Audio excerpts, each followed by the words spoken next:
আজকে দুপুর থেকে ব্লগটা স্টার্ট করলাম। আর এখন কি খাচ্ছি বলো তো? কাঁচা মিঠে আম, যেটা আমি ভীষণ ভালোবাসি। টক খেতে তোমরা জানো কি না জানি না, আমি ভীষণ ভালোবাসি। তো অধীর নিয়ে এসছে, এইমাত্র কাছ থেকে বাড়ি আসলো। আর এখন বাজে হয়তো এই 4:30 5:45 এরকম বাজে। এখন খাচ্ছি, এটা একটুখানি হলুদ হয়ে গেছে আমটা, ভীষণ ভালোবাসি আমি খেতে। ভয়েস ওভার দিতে দিতে আমার জিভে জল চলে এসেছিলো, ঠিক আছে। কি আর প্রথমে এটা কী দেখলে বলো তো? ওই প্রথমের ঝলকটা লাস্টে পাবে, ঠিক আছে। সেই জন্য কী করতে হবে বলো তো? পুরো ভিডিওটাই, বেশিক্ষণের ভিডিও তো না, একটুখানি ভিডিও পুরোটা দেখো। কিন্তু তোমাদের কাছে রিকোয়েস্ট রইলো, কিন্তু এই বৌদি তোমাদের রিকোয়েস্টে তোমাদের বৌদি রাখে, তাহলে তোমাদের বৌদি রিকোয়েস্টও তোমাদের রাখা উচিত, তাই না? তাহলে ভিডিওটা কিন্তু স্কিপ না করে পুরো ভিডিওটা দেখো, আশা করি তোমাদের ভীষণ ভালো লাগবে। একটু কাজ শেয়ার করেছি, তারপরেই তোমাদের জন্য দারুণ দারুণ একটা কিছু শেয়ার করেছি, কিন্তু অবশ্যই পুরো ভিডিওটা দেখবে, আশা করি ভালো লাগবে। তো বলো, তোমরা সবাই কেমন আছো, কি করছো? অবশ্যই আমাকে কমেন্ট বক্সে কমেন্ট করে জানিও কিন্তু। তো চলো, আম খাচ্ছি বহুত তাড়াতাড়ি, আর দেখছি হচ্ছে টিভি। তো টিভিটা দেখতে দেখতে হঠাৎ করে টিভি রিচার্জটা শেষ হয়ে গেল। তো আর রিচার্জ করতে যেতে হবে আজকে, যেহেতু রাত্রে আমি ফোনপে থেকে করতাম। ফোনপে থেকে করতে একটুখানি অসুবিধা হয়, যার জন্য ফোনপে থেকে আর করছি না। এখন যাবোকে ডাইরেক্ট যেতে হবে এক জায়গায় রিচার্জ করার জন্য।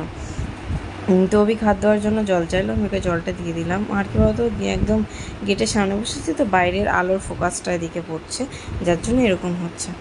ঠিক আছে, কি তাড়াতাড়ি খেলাম বলো তো। খাওয়া কমপ্লিট হয়ে গেল, হাতটা ধোয়া হয়ে গেল, তোমাদের সাথে সমস্ত কিছু শেয়ার করলাম। তো দেখতে পাচ্ছ, তারপরে যেহেতু বিকেল টাইম, আর এখন একটুখানি কাজ করতে হবে, তোমাদেরকে একটু হাই বলে দিলাম। বিছানার চাদর কী বলতো, আমি এই বিকেলবেলায় সাধারণত চেঞ্জ করি। কী বলতো, এটা আজকে যেটা তুলে পেলাম সেটা কালকে পাতা ছিল, কালকে রাত কেটে মানে রাত্রে আমরা শুয়েছি, তারপরে সারাদিন ছিল। এখন আবার এটা চেঞ্জ করে দিচ্ছি, কারণ কি বলতো, আমাদের যেহেতু একটা স্কিনের সমস্যা আছে, ডাক্তার বলেই দিয়েছিল যে এক জিনিস বেশি দিন ব্যবহার, মানে দুদিন দিন ব্যবহার করা যাবে না, প্রত্যেক দিন ধোয়ার কথা বলেছে। তো সে যেরকম কথা সেরকমই করছি। এখন নিজেকে ভালো থাকতে হলে একটুখানি কষ্ট তো করতেই হবে। তো চলো, এবার কী করবো বলো তো, ঘর উঠোনটা ঝাড় দিয়ে নেবো, কাজ করে নিতে হবে। আর বালিশগুলো দেখছো তো, ড্রয়ারের উপরে সব রেখেছি। আর ঘরটা একটু এলোমেলো হয়েছে না, বুঝতেই পারছো তোমরা, যারা আমার কন্টিনিউ ব্লগ দেখছো তারা তো জানতেই পারছো যে ঘরটা এলোমেলো হচ্ছে। খাটটা আগে ছিল অন্যরকম, এখন হয়েছে অন্যরকম। এখন ঘরের ভিতরে অনেকটা জায়গা বেড়েছে, জানো তো, বেশ ভালো লাগছে আগের থেকে অনেকটা।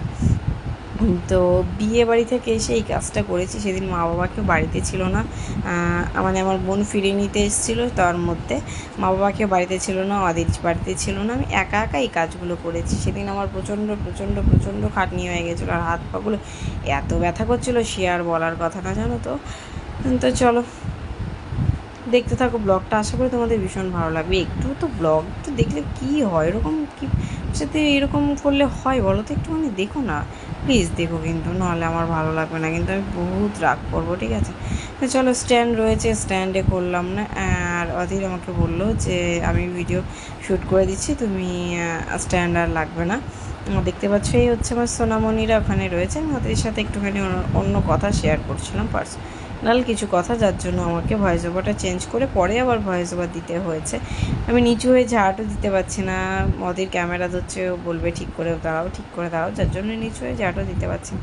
নিচু হয়ে আমি ঝাড় অবশ্য দিইও না, তোমরা সবাই ভালো করে জানো। আর বাবার একটা জামা ছিল এখানে, যেটা বাবা মাঠে পরে যায় সাধারণত, সেই জামাটা ওখানে ছিল, দিয়ে বলছে দেখতে খুব বিচ্ছিরি লাগছে, তুমি চেঞ্জ করে দাও। আমি যেরকম বললো আমাকে, আমি সাথে সাথে চেঞ্জ করে দিলাম।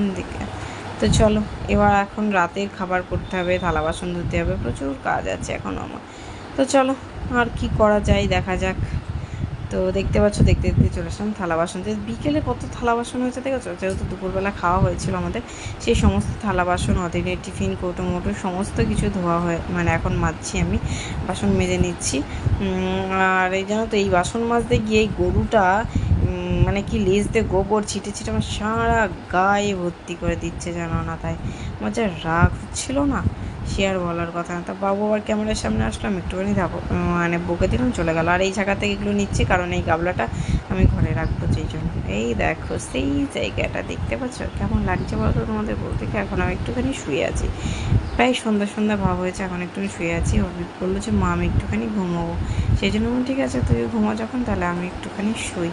তো শুয়ে এরকম মেলো এইসবই করছিলাম, জানি না কীরকম লাগছে, কী খারাপ না ভালো। তো আমাকে অনেকেই অনেক কথা বলছে যে শরীর লিখে টাকা ইনকাম করছি এক্সেট্রা, অনেক কিছু বলছে। যেমন আমি আজকে যেহেতু ভয়েস ওভার দিচ্ছি, আজকেও আমাকে একজন বললো গেছিলাম যে এসব করে নোংরামি করে তো ভালোই টাকা পয়সা ইনকাম করছিস। আমাকে অনেক রকম কথা বলছে, বলুক, যার যেটা ভালো লাগবে সে আমায় সেটা বলবে। তবে আজ আমার না থাকলে কেউ আমায় দেবে না, তাই আমি তো কারোর সাথে গিয়ে শুয়ে থাকছি না। তাই এইসব নিয়ে ভাবার কোনো মানে কে কি বললো কে কি বললো না, এইসব দেখে কি হবে বলতো, নিজের না থাকলে কেউ দেবে না। তো চলো, বহুত বক বক করে নিয়েছি। ভিডিও কীরকম লাগলো অবশ্যই আমাকে কমেন্ট করে জানাবে। যদি ভালো লেগে থাকে লাইক কমেন্ট শেয়ার অবশ্যই চাই। আর যারা ফেসবুক থেকে দেখছো তারা ফলো করে দাও, যারা ইউটিউব থেকে দেখছো তারা অবশ্যই আমার চ্যানেলটা সাবস্ক্রাইব করে দিও, ঠিক আছে? আর বেশি ভ্যাট বকবো না, বকতে বকতে অনেকটা বকা হয়ে গেছে। তো চলো, আর বেশি কথা বলছি না। এই দেখো বাবু তো ঘুমালোই না, বাবু আমার পাশেই শুয়ে আছে, দেখেছো তো, দেখতে পেয়েছো? আরও একটুখানি দুষ্টুমি করছে। তো চলো, ভিডিওটা এখানে এন্ড হবে। দেখা হবে নতুন একটা ভিডিও। ততক্ষণ তোমরা ভালো থাকো, সুস্থ থাকো। আর দেখা হবে কোথায় বলো, নেক্সট একটা ব্লগে। আর আমি লাইভে আসলে কখন তোমাদের ভালো হয় এই কমেন্ট বক্সে আমাকে কমেন্ট করে জানিয়ে দিও, তাহলে সেই সময় আমি লাইভে আসবো। এখনকার মতন টাটা, আর সবাই তো ভালো থাকো, সুস্থ থাকো। দেখা হচ্ছে নতুন একটা ব্লগে। Bye bye.